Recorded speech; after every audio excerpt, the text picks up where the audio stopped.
So this is Mary over at High Song Grows, bringing you Farmer Friday on a Saturday night, because that's the kind of week we had.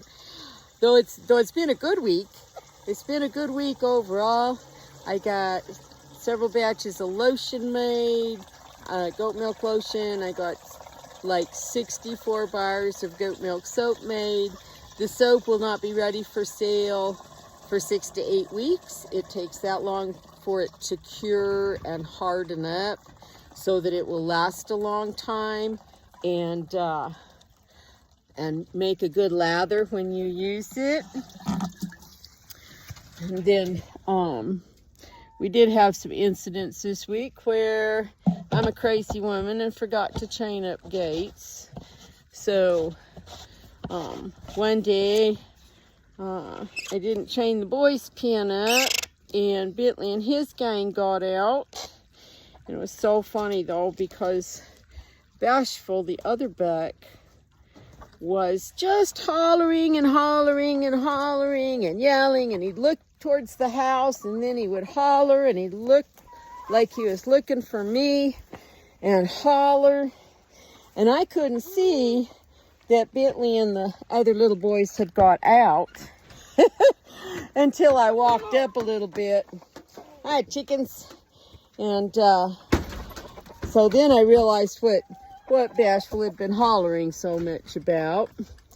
And then they were pretty easy to round up, and didn't take me too long.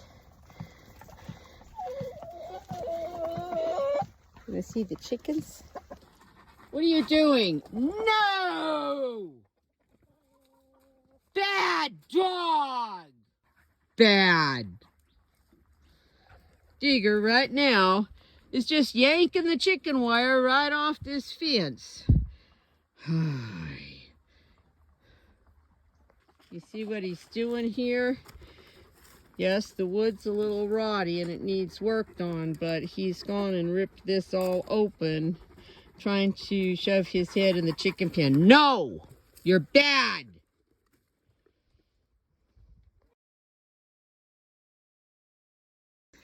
Anyway, let's see what else has happened this week. Oh, then a couple days ago, I forgot to chain the gate up on the girls. I think I was probably thinking I was going to go back and fill water buckets, and then got distracted. And so when I went out later to feed Digger, I discovered the gate was open, wide open.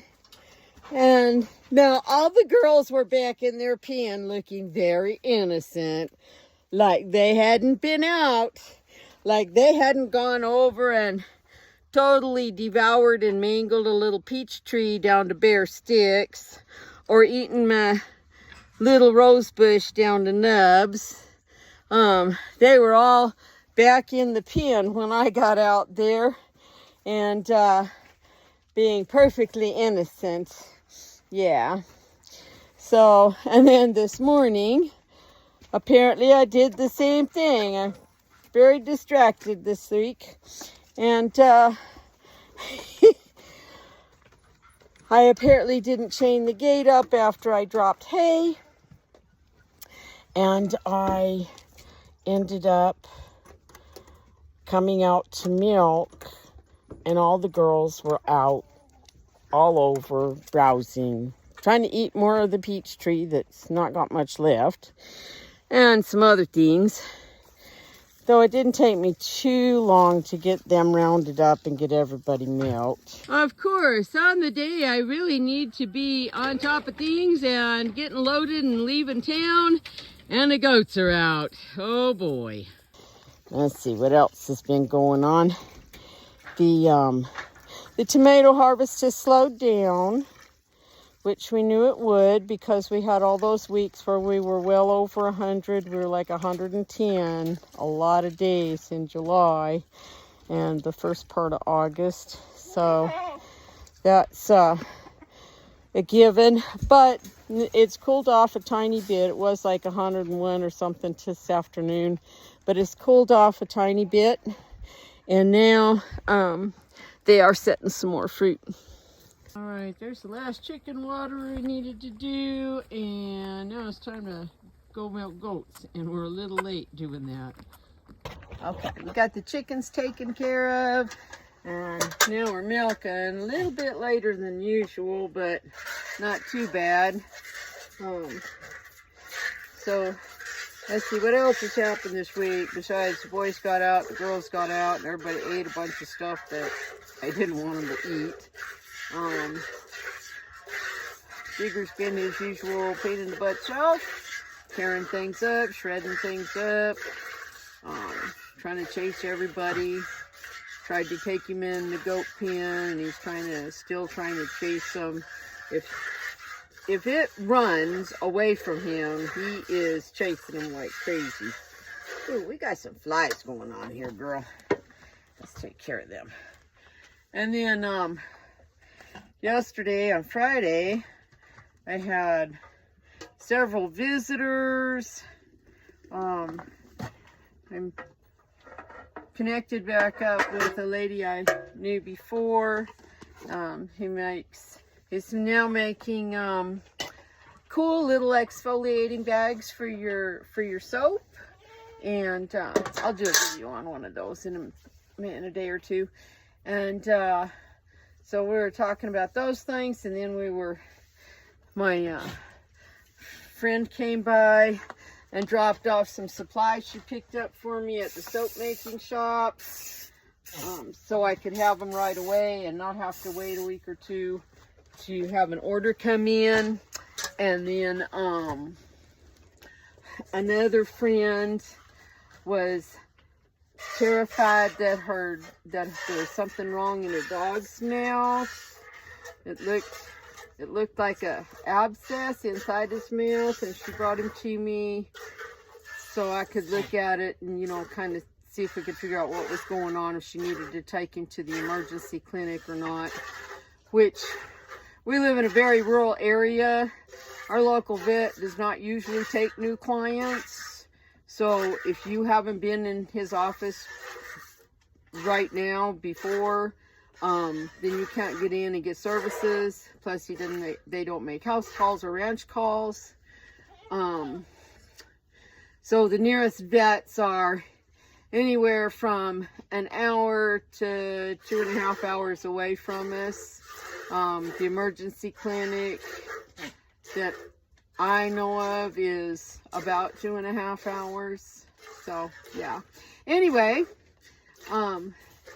she brought him, and her baby is so sweet. He was such a good boy, and he let me look in his mouth. And sure enough, there was a big white lump in there. And I went to kind of poke around and feel of it, see, was it hard, was it soft?